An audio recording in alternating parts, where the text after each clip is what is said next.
மக்கள் அனைவரும் இயேசுவின் போதனையை குறித்து வியப்பில் ஆழ்ந்தனர். ஏனெனில் அவர் அதிகாரத்தோடு கற்பித்தார்.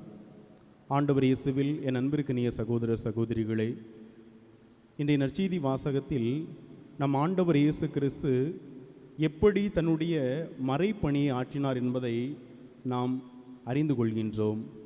அவர் அதிகாரத்தோடு போதித்தார், அதிகாரத்தோடு கற்பித்தார்.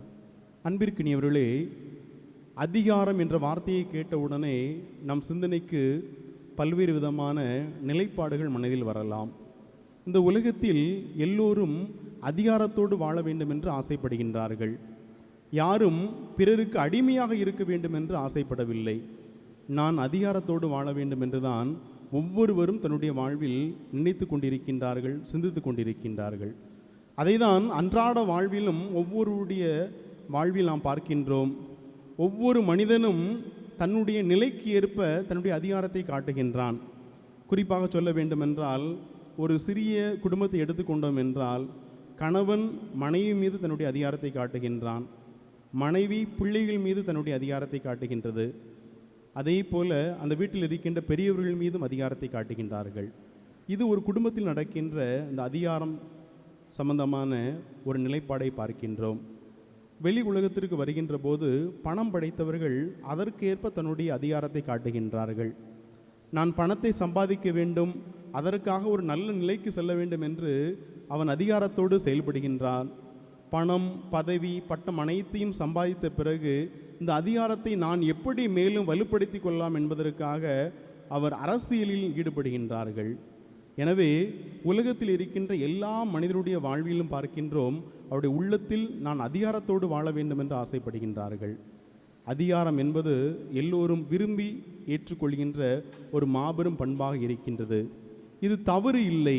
மாறாக இந்த அதிகாரத்தை நாம் எத்தகைய கண்ணோட்டத்தோடு அணுகுகின்றோம், எத்தகைய மனநிலையில் சந்திக்கின்றோம் என்பதில்தான் அதில் உண்மையான அந்த சூழ்ச்சிமம் அடங்கி இருக்கின்றது. குறிப்பாக சொல்ல வேண்டுமென்றால், பிறரை நான் அடக்கி ஆள வேண்டும், அதற்காக என்னுடைய அதிகாரத்தை பயன்படுத்துகிறேன் என்றால் அதில் ஒரு பிரச்சனை இருக்கின்றது. காரணம் என்னவென்றால், அதில் சுயநல நோக்கம் இருக்கின்றது. அதிகாரத்தில் சுயநல நோக்கம் இருக்கின்ற போது அது தவறாக சென்று விடுகின்றது. குறிப்பாக சொல்கின்றோம், அதிகாரத்தை நாம் பிறர் மீது செயல்படுத்துகின்ற போது அதில் தனிப்பட்ட விருப்பு வெறுப்புகள் இருந்தால் அது தவறான பாதையில் இட்டு செல்கின்றது. அந்த நபரை பாதிக்கின்றது, அந்த நபருடைய எண்ணங்களை சிதைத்து போய்விடுகின்றது. ஆனால் அதே அதிகாரத்தை தான் இயேசுவும் கொண்டிருந்தாரா என்று கேள்விப்பட்டு பார்க்கின்ற போது அது சற்று மாறுபட்டதாக இருக்கின்றது. நாம் நற்செய்தி நூல்களில் படித்து பார்க்கின்றோம், இயேசு தன்னுடைய மறைப்பணியை ஆற்றுகின்ற போது பல இடங்களில் அதிகாரத்தோடு செயல்பட்டார் என்பதை பார்க்கின்றோம். அப்படி என்றால் இயேசு கொண்டிருந்த அதிகாரத்திற்கும் இந்த உலகத்தின் கண்ணோட்டத்தில் இருக்கின்ற அதிகாரத்திற்கும் உள்ள வேறுபாடு என்ன என்பதை நாம் கற்றுக்கொள்ள கடமைப்பட்டிருக்கின்றோம். அன்பிற்கினியவர்களே, இந்த இயேசுனுடைய அதிகாரத்தை நாம் விவிலியத்தில் இவ்வாறாக பார்க்கின்றோம். குறிப்பாக பார்க்கின்றோம், யோவான் நற்செய்தி 19ஆம் அதிகாரம் 11ஆம் இறைவார்த்தையில் பார்க்கின்றோம். இயேசு பிலாத்துவிடம் சொல்கின்றார், மேலிருந்து அருளப்பட்டாவிடால் என் மீது எந்த அதிகாரம் உமக்கு கிடையாது என்பதை தெளிவாக சொல்கின்றார். இந்த விவிலிய பகுதி வருகின்ற இடமானது நம் அனைவருக்கும் தெரியும். பிலாத்துவுக்கும் இயேசுவுக்கும் நடக்கின்ற அந்த உரையாடல். பிலாத்து இயேசுவை விடுதலை செய்ய வேண்டும் என்று நினைக்கின்றான். ஆனால் இயேசு எதுவும் பேசாமல் இருக்கின்றார். உடனே பிலாத்து ஒரு வார்த்தை சொல்கின்றார், உன்னை விடுதலை செய்யவும் எனக்கு அதிகாரம் உண்டு, உன்னை சிலுவையில் ஒப்படைக்கும் எனக்கு அதிகாரம் உண்டு என்று சொல்கின்றார். அப்போதுதான் இயேசு சொல்கின்றார், உனக்கு என் மீது எந்த அதிகாரமும் கிடையாது, கடவுள் அருளினால் ஒழிய என் மீது எந்த அதிகாரமும் கிடையாது என்பதை பிலாத்துவுக்கு மிக தெளிவாக சொல்கின்றார். அன்பிற்கினியவர்களே, இயேசு இந்த நேரத்தில் சொல்கின்ற அதிகாரம் எதை சொல்கின்றது? அவருடைய வாழ்வில் அவர் கொண்டிருந்த அந்த உண்மைத்தன்மையை சொல்கின்றது. அவர் உண்மைக்கும் நேர்மைக்கும் குரல் கொடுத்தார். அதன் காரணமாக தீமையை குறித்து அச்சப்படவில்லை. தனக்கு எதிராக இருக்கின்ற தீமை, தன் முன்பாக தீமையை பார்க்கின்றார். இந்த பொல்லாத அரசாங்கம் எனக்கு சிலுவை சாவு அளிக்கப் போகின்றது, நான் அதை குறித்து அச்சப்பட தேவையில்லை. அந்த இடத்திலும் அதிகாரத்தோடு இருந்தார். நான் உண்மையை எடுத்து கூறுகின்றேன், நான் உண்மைக்கு சான்று பகருகின்றேன், என்னுடைய வாழ்வு நேர்மையானது என்பதை இயேசு தன்னுடைய அதிகாரத்தால் நிரூபித்து காட்டுகின்றார். இரண்டாவது பார்க்கின்றோம், லூக்கா நற்செய்தி 13ஆம் அதிகாரம் 3 மற்றும் 5 இறைவார்த்தையில் பார்க்கின்றோம், மனம் மாறாவிட்டால் நீங்கள் அனைவரும் அப்படியே அழிவீர்கள் என்று சொல்கின்றார். இதுவும் ஒரு விதத்தில் பார்க்கின்ற போது இயேசு அதிகாரத்தோடு தான் போதிக்கின்றார். மக்களுக்கு மிக தெளிவாக சொல்கின்றார், நீங்கள் மனம் மாறாவிட்டால் அழிந்து போவீர்கள். இதில் சுயநல நோக்கம் என்பது கிடையாது. இந்த விவிலிய பகுதியை நாம் புரிந்து கொண்டோம் என்றால் அதனுடைய உண்மைத்தன்மை அறிந்து கொள்ளலாம். இந்த விவிலியத்தில் பார்க்கின்றோம், சீடர்கள் இயேசுவிடம் வந்து முறையிடுகின்றனர். பலி செலுத்திக் கொண்டிருந்த கல்லியரை பிலாத்து கொன்றான் என்று கேள்விப்படுகின்றார்கள். அதுபோல சிலோவாமில் கோபனம் விழுந்து 18 பேர் மடிந்து போய்விடுகின்றார்கள். அப்படி என்றால் இதையெல்லாம் குறித்து நீங்கள் என்ன நினைக்கின்றீர்கள்? இயேசு மிக தெளிவாக ஒரு பதிலை சொல்கின்றார், மனம் மாறாவிட்டால் நீங்களும் அப்படித்தான் அழிந்து போவீர்கள் என்று சொல்கின்றார்.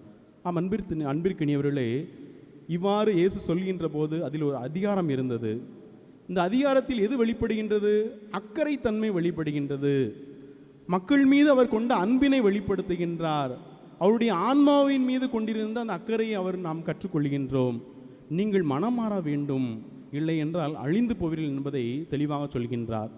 இதைதான் லோயலா இன்னாசியார் பிரான்சிஸ் சவேரியாருக்கு சொல்கின்றார், மனம் மாறு.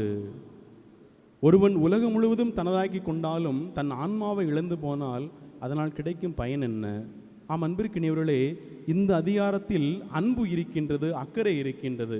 இந்த அதிகாரமும் நம்முடைய வாழ்க்கையில் செயல்படுத்த கடமைப்பட்டிருக்கின்றோம்.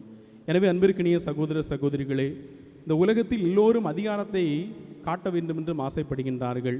எல்லோருக்கும் அதிகாரத்தை காட்டுவதற்கு பல்வேறு நிலைகள் இருக்கின்றது. ஒவ்வொருவருக்கும் தன்னுடைய அதிகாரத்தை காட்டலாம் என்ற ஒரு தளமும் இருக்கின்றது. குடும்பத்தில் இருக்கின்றவர்கள் தன்னுடைய குடும்பத்தில் காட்டுகின்றார்கள்.